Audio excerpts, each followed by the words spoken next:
And Rashi, the Torah portion, Shemini. We continue with the fourth reading. Yesterday we learned about Nadav and Abihu, the two sons of Aaron, who went into the Holy of Holies with a fire that was foreign. They brought in a fire. They went out in a fire. They went out in a fire. Yeah. Okay, so we continue. Fourth reading.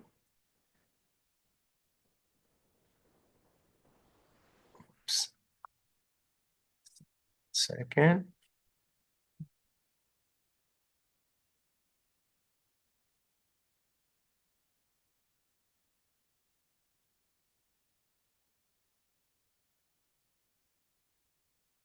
Okay. Oh,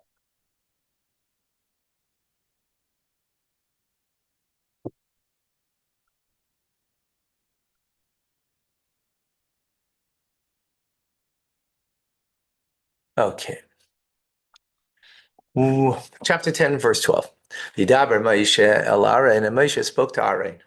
El Elazar el Summer, and to Elazar and Summer, Banav, Aaron's sons, his sons, and Isarim that were left, left over, meaning surviving, right? Kru, as a mincha, take, you shall take the mincha, the grain offering, right? And Iseris, it's left over. Mi'ishe Hashem, from the fire offering of God, the ichluha matzah etzel hamizbeach, and eat them together with the matzah, apropos time, unleavened loaves, right? Etzel mizbeach, next to the altar. Ki kodesh kadoshim hi, because it is these unleavened loaves, right? They're sacrifices of holy of holies, meaning superior holiness. Rashi. So Rashi's bothered by the word that they're the leftover sons. Like, we know that Aaron has four sons. We know that two of them died in yesterday's teaching, right? So obviously these are the two that are left over. Why is that being emphasized? So Rashi says in 12, mina misa, from death. Melamed, this teaches us misa. The death penalty was sentenced upon them as well. Al avana egel, for their participation in the sin of the golden calf. And this is which the idea that it says Aaron Hisan of Hashem ma'od lashmidai, as the verse says later on in Dvorim. It's on now, but it says that concerning Aaron, that Hashem was very enraged, very angry, and wanted to destroy him. What does it mean, destruction? Destruction means to annihilate his children, right? That his children should die. That's destruction for a parent, right? Huh? That's a very severe penalty. Yeah. I knew that, but yeah, that's not the point here. The point is, in Rashi, is the word Neisarim, that they're left over, meaning they're left over from death. They should have died, right? Because of the golden calf, but they were left behind, not, right? In other words, from the strict judgment, they should have died, right?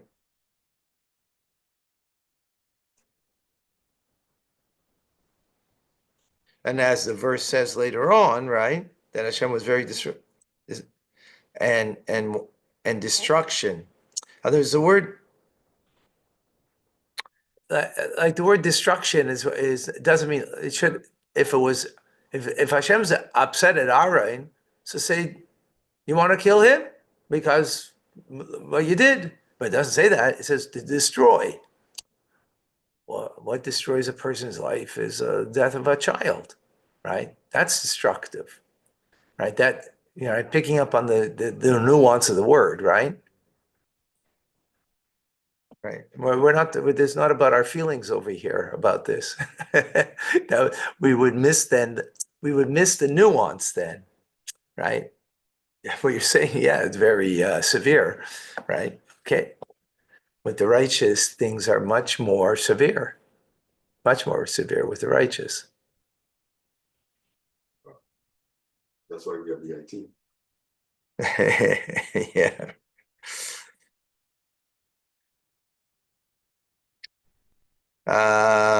Sorry.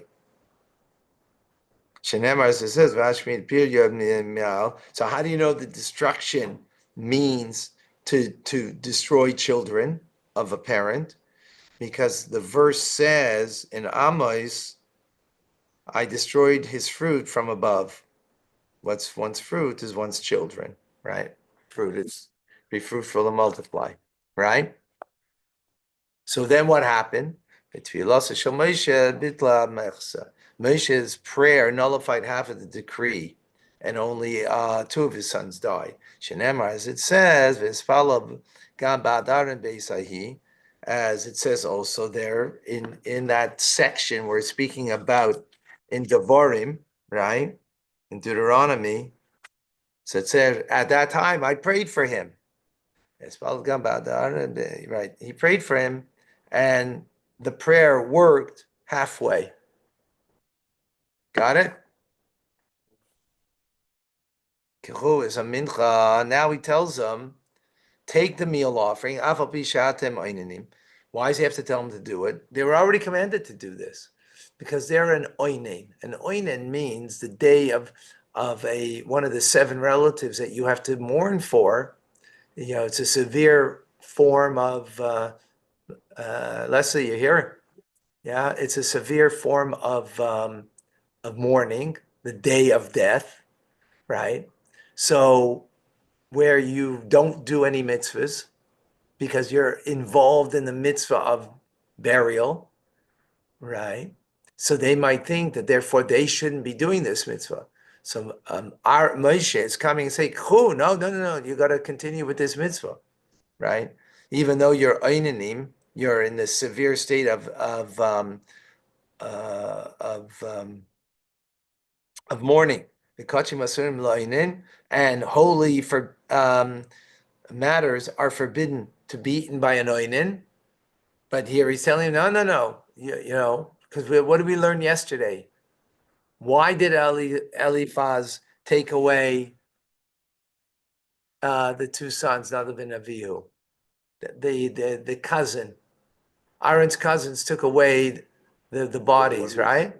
Why? It's because they should continue with their service, right? When you have a kala that's getting married and you have a dead person that you have to engage to bury, you have two mitzvahs there. Which one do you do first? Which one? What's dead? Bury the dead. Which one? Bury the dead. Leslie, which one? Marriage. You do the marriage. That was yesterday's Chumash Rashi. Right? Because that supersedes, because there's a joy right now of the kala of the bride and the groom, and you put aside the dead person on the side, right? In other words, we're talking about that they came together, like you have a procession of marriage, right? And you have someone who just died. So the marriage comes first. Right? How do we know that? How do you know that? Leslie? How do you know that that's the truth? Because that's what God said to do yesterday in yesterday's teaching, right? He said, put aside, right? As Rashi explained, put aside the two dead, right? And continue with the marriage. What was the marriage? The inauguration. This is inauguration day, right? Of the sanctuary, of the mizbeach, of the altar. So put them aside and you'll bury them after this, right? Now this is what's continuing over here. So now also, so you might think that, okay, maybe that doesn't extend to eating the sacrifice because Aaron and his two sons are Einanim. This is the same day, Rosh Chodesh Nisan, and they are in a severe state of mourning, halachically, and therefore they should not participate. No, they should bring and eat from the offering. Got it?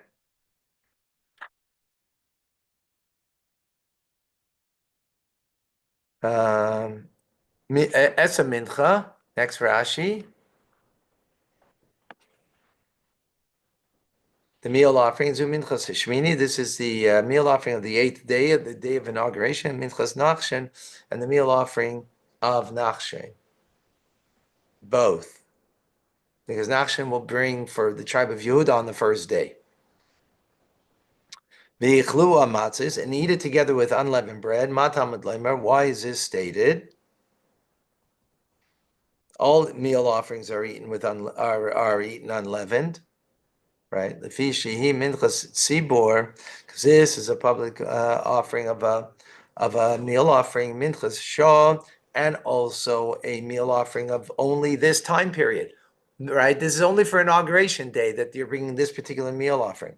There's nothing like this in future generations. Therefore, it had to be stated explicitly that the law is that this bread has to be unleavened. Din shar minachos, like the law of other meal offerings. Like all other meal offerings are unleavened, so this is too. Don't think that even though this is only brought today on inauguration day, that it should be different. And you should eat it b'malkum kodesh, in a holy place, because this is your portion v'necha, and a portion of your sons. He Homisha Hashem, from the fire offering of God, ki hainzu basi. So I've been commanded by God. Right. Rashi chak v'necha ein lebanos chayk v'kochim. Daughters is for your sons, but the daughters do not have a portion in this sacrifice. Well, I've been commanded that even though you're in this stage called Oinen, right? Oinen is on the day of the death of one of the 7 relatives that you have to mourn for, right? It's called a severe level of mourning. This is what I've been commanded that you have to eat from it. 14 rather. There's chazeh tenufa, and to eat the breast of the wave offering. There's sheika truma, and the right hind mid leg that's used for the truma for raising offering. Teichlu, you shall eat that. B'mokum Torah, in a pure place. Ata, you, banecha, and your sons, banesecha, and your daughters. Here are your daughters, itach, together with you. Yichagcha, because this is your portion of chag, banecha, the portion of your sons. Nidnum mizivchei shalom. B'nei Yisrael, this is given from the portion of the peace offering, right, of the Jewish people. Rashi, this is a communal peace offering, right, that you should participate, take part of.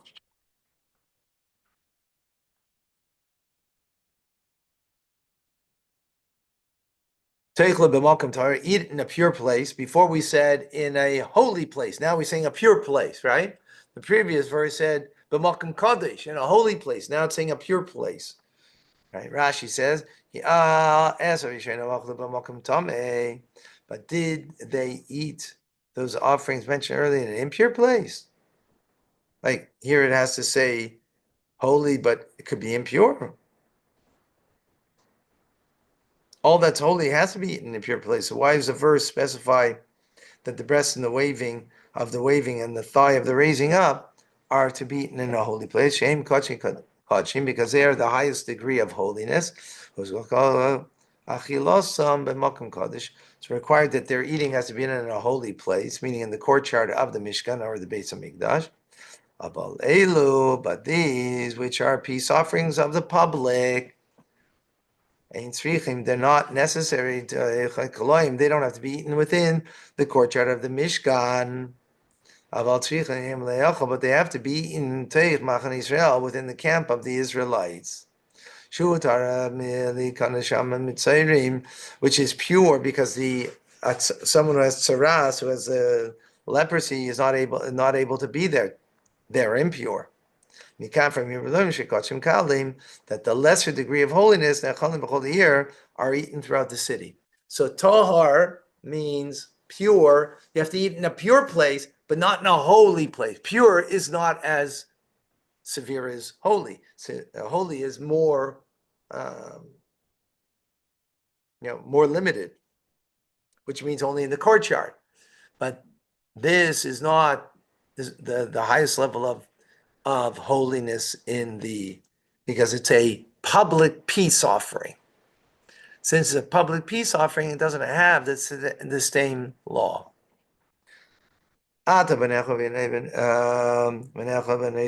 sons and your daughters, like you and your sons are included in this portion. They are not included in this portion. But if you give them as gifts, they could eat it. And the breast of the wave offering and the thigh raising. Or perhaps rather it means but maybe the daughters have a portion. Others, maybe they actually have a portion in it. Remember, the verse says otherwise. They're given to you as a portion, to your sons as a portion. But implying that it's only for the sons and not a portion for the daughters, except that you could share it with the daughters. Got it? See the distinction? Leslie, you got that? Yeah? Menachem Hill, you got that? Good. Okay, last verse.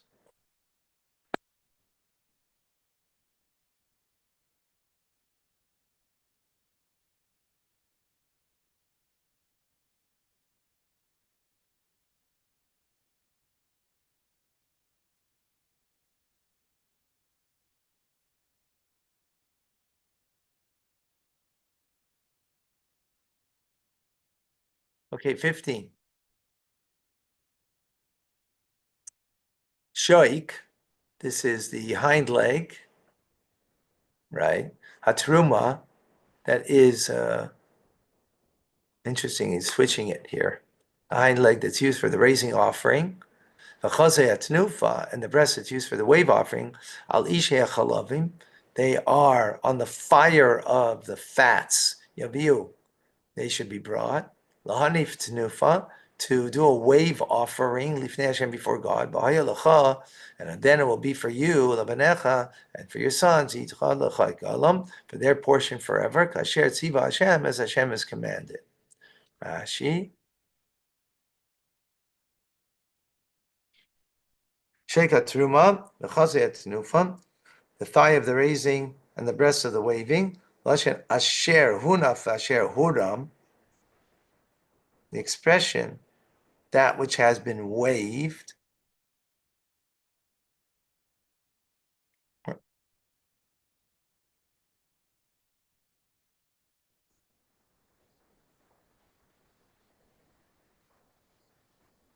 Where we stay? 1 second. That was earlier in the book of Exodus. Tenuva, waving. Melech mevi means moving back and forth. Teruma means raising. Maila merid, lifting up. And so tenufa means like this, waving. Teruma, that's where tenufa. Teruma means raising, so it means up and down. So you're going this, right? In the four, I don't know, I think it's just like this, and then raising up and down. Lama Kilka, why does the verse separate them, juxtaposing? Teruma b'shoik, raising the thigh, tenufa b'chaza, and waving the breast. In other words, you're doing it with both of them, both things. But the verse seems to separate that the thigh gets the waving, and not the thigh, the thigh gets raised, and the breast gets waved. But really, both of them are getting both.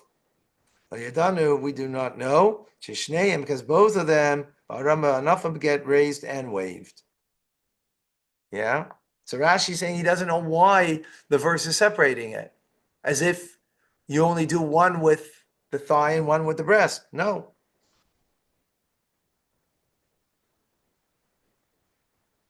Next, al ishe chalavim, of the fire offering fats, k'moi al chalvei ha'ishim, upon the fats of the fire offering, al ishe chalavim. From here we learn shachalavim lamata, the fats are on the bottom. B'shas tenufa, when you do the waving, v'yishuv mikrais, and resolution of the verses that seem to contradict each other, that they shouldn't contradict each other. We explain the three of them, the three element verses, in last week's Torah portion. All right. In other words, it seems to be a little contradictory. All righty. Folks, we'll see you in a few moments. Bye. Tanya. Thank you.